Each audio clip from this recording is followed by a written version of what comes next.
प्रिय विद्यार्थियों, मैं हूं डॉक्टर टी अरुण कुमारी, हिंदी सहायक आचार्य। बेटा, मैं आपको इस कक्षा में स्वागत करती हूं। आज का हमारा विषय है हिंदी के कुछ प्रमुख समाचार पत्र। पत्रकारिता के अंतर्गत इस विषय को भी हमें जानना होगा कि हिंदी के कुछ प्रमुख समाचार पत्र कौन कौन से हैं, उसका आरंभ कब हुआ, किसने किया, ऐसे विषयों को अब हम देखेंगे। देखिए, इसके लिए हमें प्रश्न दिया जाता है, हिंदी के कुछ प्रमुख समाचार पत्र कौन से हैं, किन्हीं दो के बारे में संक्षिप्त में लिखिए, ऐसा प्रश्न दिया जाता है।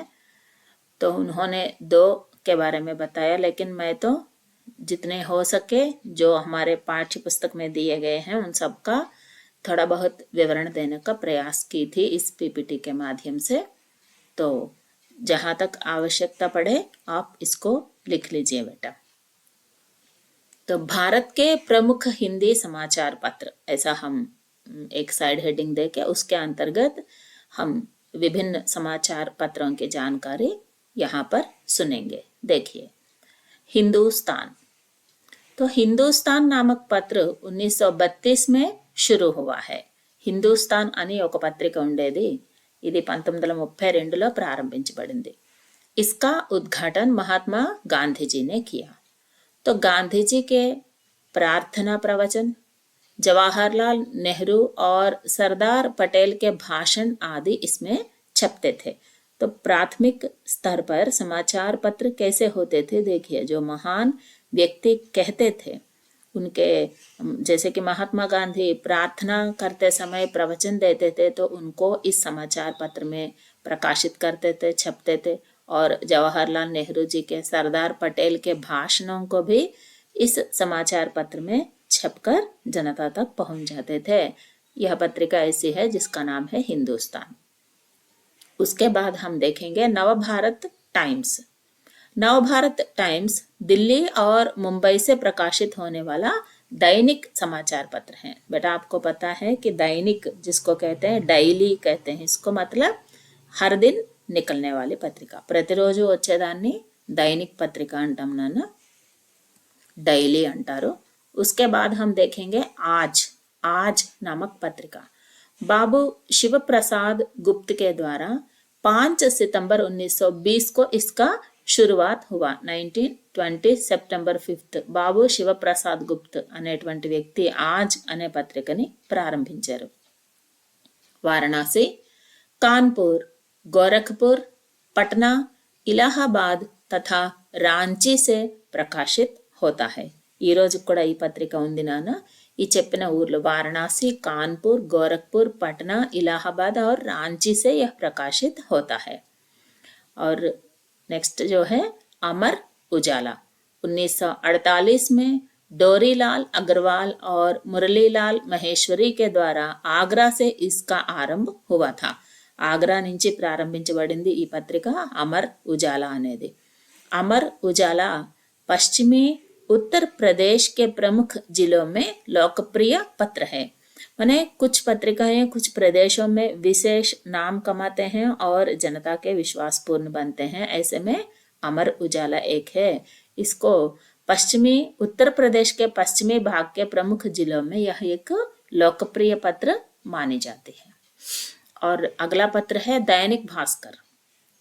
भारत के 12 राज्यों से इस पत्र को 65 సంస్కరణ ప్రకాశిत हो रहे हैं। देखिए, 65 ప్రదేశాల నుంచి వస్తోంది 12 స్టేట్స్ లో। అంటే ఎంత గొప్ప పత్రిక दैनिक భాస్కర్ అనేది ఒకసారి ఆలోచించండి। उसी प्रकार दैनिक जागरण, विश्व का सर्वाधिक पढ़ा जाने वाला दैनिक पत्र है दैनिक जागरण। ప్రపంచం మొత్తం మీద ఎవరు ఏ పత్రిక ఎక్కువ చదువుతారు అని మనం లెక్క వేసినట్లయితే ఎక్కువ మంది చదివేటువంటి టీఆర్పీ అంటారు చూడండి, వాటికి ఆ మాదిరి ఈ పత్రికను ఎక్కువ చదువుతారు, అది दैनिक जागरण। उसके बाद आती है नई दुनिया नामक पत्रिका। 5 जून 1947 को इसकी स्थापना इंदौर में हुई है। ఇండోర్ నుంచి ఈ పత్రిక అనేది ప్రారంభించబడింది 5 जून 1947। पत्रिका का नाम है नई दुनिया। और उसके बाद हम देखते हैं जनसत्ता नामक पत्रिका। जनसत्ता इंडियन एक्सप्रेस समूह का हिंदी अखबार है। कुछ अखबार ऐसे होते हैं बेटा कि उसके 3-4 प्रकार के माने भाषा और प्रदेश का भेद भी हम देखते हैं कि एक ग्रुप ऑफ कंपनीज बोलते हैं ना, उसी प्रकार Indian express group of companies है। तो इंडियन एक्सप्रेस जो है अंग्रेजी पत्रिका है, तो हिंदी में उसको हम जनसत्ता के रूप में देख सकते हैं। इसकी स्थापना प्रभाष जोशी ने की। प्रभाष जोशी नामक व्यक्ति ने जनसत्ता नामक पत्रिका की स्थापना की है। तो कोलकाता, चंडीगढ़, रायपुर से भी निकलती है यह पत्रिका। हिंदी पत्रकारिता को नया आयाम देने वालों में दिल्ली से प्रकाशित दैनिक सत्ता का नाम अग्रणी है।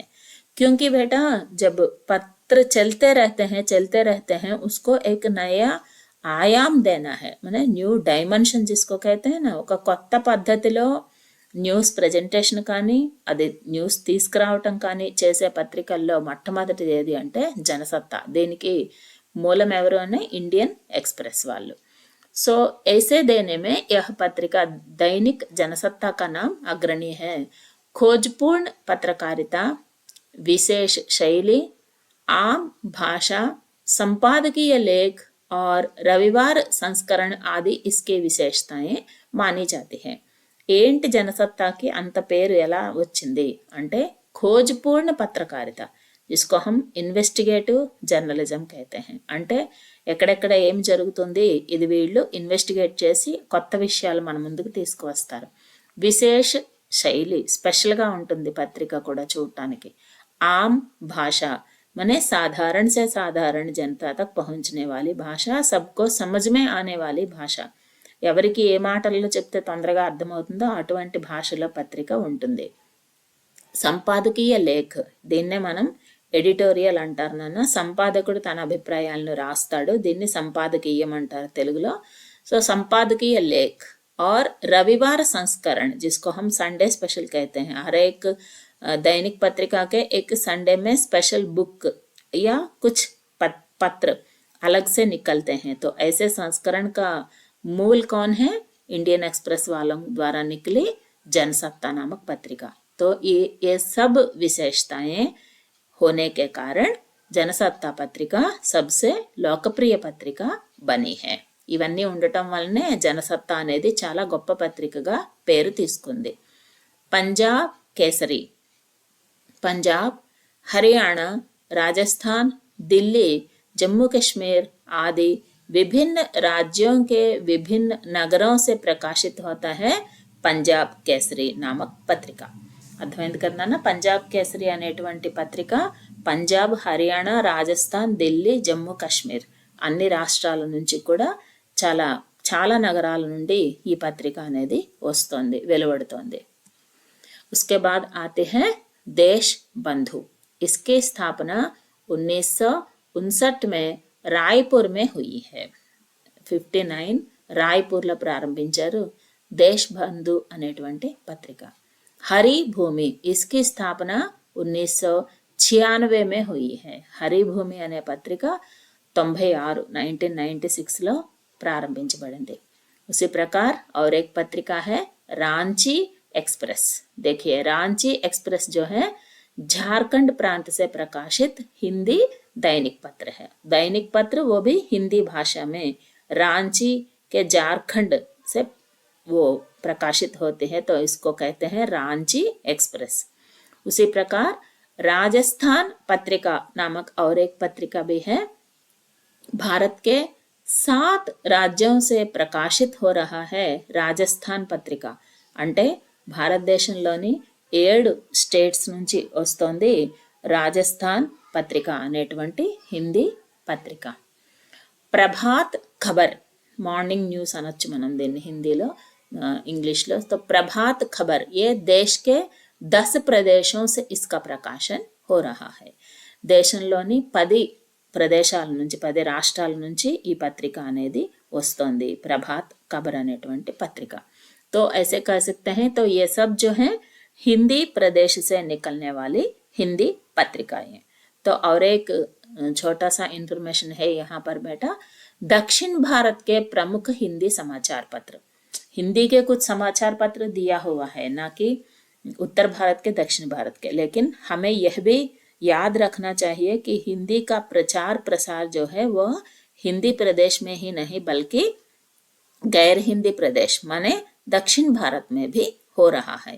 అంతే కదా నాన్న, హిందీ అనేది కేవలం ఉత్తర భారతీయుల దగ్గర మాత్రమే లేదు, దక్షిణ భారతదేశంలో కూడా హిందీ అనేది చాలా ప్రముఖ స్థానాన్ని తీసుకొని ఉంది.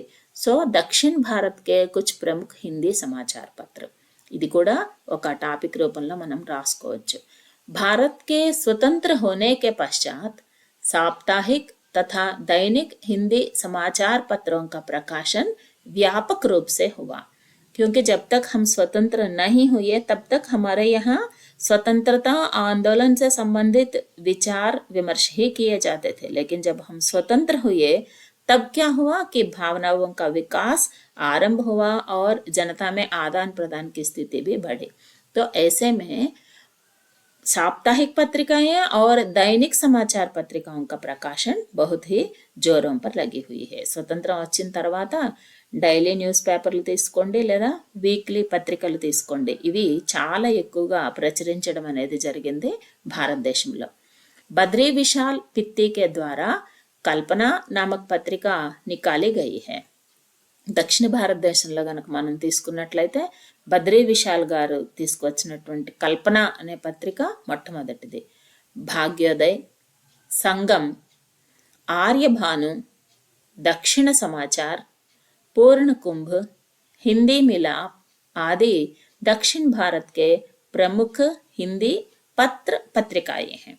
ఇవి పత్ర అంటే డైలీ వచ్చేవి కొన్ని నానా, పత్రికలు అంటే వారానికి ఒకసారి వచ్చేవి. ये दोनों इन दोनों का विकास जो है स्वतंत्रता के बाद दक्षिण भारत में बहुत ही अधिक मात्रा में हुई है. फिर से सुनिए वो सब पत्र पत्रिकाओं के नाम, जैसे कि भाग्योदय, संगम, आर्य भानु है ना, दक्षिण समाचार यह भी एक पत्रिका है. तो पूर्ण कुंभ और हिंदी मिलाप ये दोनों पत्रिकाएं हैं. तो ऐसे पत्र पत्रिकाओं का विकास जो है स्वतंत्रता प्राप्ति के बाद दक्षिण भारत में हुआ है. गिरीश संघी के नेतृत्व में स्वतंत्र वार्ता दैनिक समाचार पत्र निकाला गया है. जैसे हाँ, आप में से कुछ देखे होंगे इनमें से कोई पत्र पत्रिकाएं. तो गिरीश संघी के नेतृत्व में स्वतंत्र वार्ता, जैसे इसको हम तेलुगु में वार्ता बोलते हैं, वार्ता नामक पत्रिका है ना, तो उसी प्रकार हिंदी में भी वही आती थी, स्वतंत्र वार्ता है ना. वर्तमान में हिंदी में प्रकाशित दैनिक समाचार पत्रों में डेली हिंदी मिलाप, स्वतंत्र वार्ता, शुभ लाभ अत्यंत उल्लेखनीय है. माने दक्षिण भारत में हिंदी के समाचार पत्र जो हैं उनमें से प्रमुख क्या क्या है कि डेली हिंदी मिलाप यह एक पत्रिका पत्र है, और स्वतंत्र वार्ता भी है, अब भी है वो.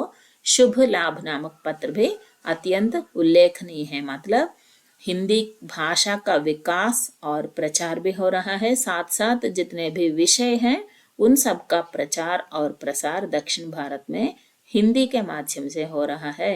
इसके लिए हम जो भी ये पत्र पत्रिका के स्वामी हैं, यजमानी हैं, उनको हम सदा ऋणी रहेंगे, क्योंकि दक्षिण भारत में भी हिंदी का इतना प्रचार प्रसार वे सब लोग कर रहे हैं. तो मैं समझती हूँ बेटा हिंदी के कुछ समाचार पत्र, बेटा समाचार पत्रों की सूची तो बहुत लंबी है, लेकिन हमारे पाठ्यक्रम में जितने कुछ दिए गए हैं उन्हीं का विवरण मैंने आपके पास प्रस्तुत किया. अगर आपको इससे भी अधिक जानकारी चाहिए तो जरूर आप इंटरनेट पर जाइए और हिंदी के जितने भी समाचार पत्र हैं.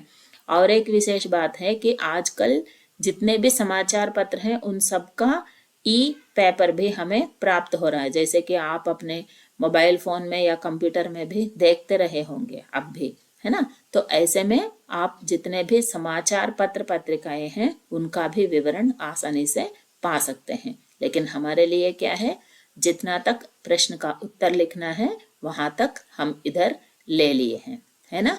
तो मैं समझती हूँ आपको यह विषय अच्छा लगा होगा। तो जो भी नोट्स दिया गया है उसको आप अपने कापियों में लिख लीजिए बेटा, और जहाँ आवश्यकता पड़े उस पर उत्तर भी लिख लीजिए। अगर कोई शंका हो तो जरूर पूछ लीजिए बेटा। धन्यवाद।